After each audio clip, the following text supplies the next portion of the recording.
कहते हैं, जब शक्ति सीमा पार कर जाए, जब साहस डर पर विजय पाले और जब भक्ति किसी एक क्षण में अमर हो जाए, तभी जन्म लेता है हनुमान। एक ऐसा नाम जिस पर ब्रह्मांड भी गर्व करता है, एक ऐसा भक्त जिसकी भक्ति ने भगवान को दोस्त बना दिया, राम को, रघुवर को। आज हम सुनेंगे महावीर हनुमान की जन्म से लेकर रामायण तक की पवित्र, प्रेरक और अद्भुत कहानी। किष्किंधा के पर्वतों में एक वानर कपि केसरी रहते थे। उनकी पत्नी अंजना देवी स्वरूपा मानी जाती थी। वह तपस्या कर रही थी कि एक ऐसा पुत्र मिले जो दुनिया में अद्भुत बल, बुद्धि और तेज से भरपूर हो। उसी समय राजा दशरथ पुत्रेष्टि यज्ञ कर रहे थे, जिसके प्रसाद का एक अंश भगवान वायुदेव के माध्यम से अंजना माता को मिला और फिर एक तेजस्वी शिशु जन्मा, अंजने, मारुतिनंदन, वायुपुत्र, भगवान हनुमान। जिस पल हनुमान पैदा हुए, सातों लोकों में प्रकाश फैल गया। धरती ने जैसे राहत की सांस ली, जैसे शक्ति के नए अवतार ने जन्म लिया हो। छोटे हनुमान बाल लीलाओं में ही असाधारण थे। एक दिन उदित होता सूरज देखकर उन्होंने सोचा, क्या सुंदर लाल फल है, मैं इसे खा लूं। और वे आकाश की ओर उछल पड़े। इंद्रदेव ने बिजली की वज्र से प्रहार किया। हनुमान नीचे गिरे, घायल हुए। वायुदेव क्रोधित हुए और दुनिया से हवा हटा ली। जीव जंतु तड़पने लगे, देवता घबरा गए। सभी भगवान ब्रह्मा के पास पहुंचे। आखिर में ब्रह्मा ने आशीर्वाद दिया, कोई हथियार हनुमान को नहीं मार सकता। आग, पानी, हवा, सब उनका कुछ नहीं बिगाड़ सकते। वे अमर रहेंगे। देव, दानव, नाग, सब उनकी शक्ति का लोहा मानेंगे। और फिर वायुदेव शांत हुए। दुनिया में फिर से हवा बही। ये थी बाल हनुमान की पहली महान लीला। बाल हनुमान बहुत शरारती थे। कभी ऋषियों की साधना में बाधा डालते, कभी उनकी वस्तुएं उठाकर छुपा देते। एक दिन एक ऋषि ने क्रोध में कहा, तुम अपनी शक्ति भूल जाओगे जब तक कोई तुम्हें याद ना दिलाए। और सच में हनुमान धीरे धीरे अपनी दिव्य शक्तियां भूल गए। लेकिन यह शाप उनके जीवन का सबसे बड़ा वरदान बन गया, क्योंकि शक्ति का असली उपयोग उन्हें भगवान राम के साथ होना था। समय बीता।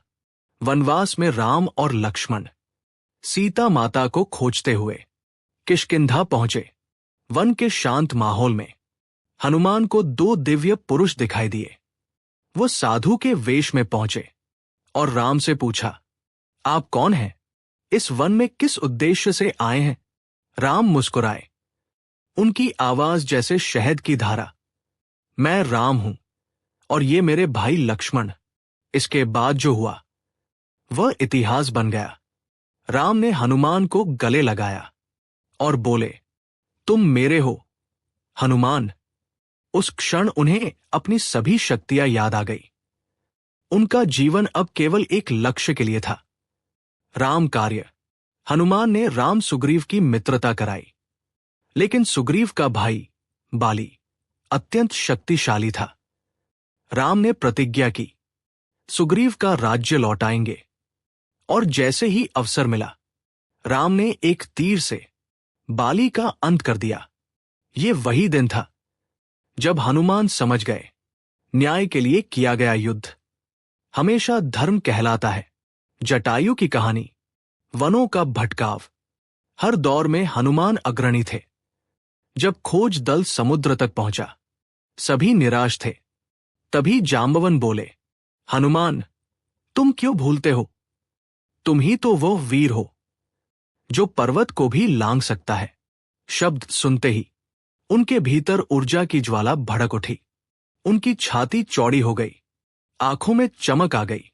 उन्होंने कहा, माता सीता के बिना मैं लौटकर नहीं आऊंगा। और फिर वो छलांग जो आज भी इतिहास में दर्ज है। हनुमान समुद्र पर उड़ चले। पहाड़, बादल, नाग, देव सभी उनके वेग से कांप रहे थे।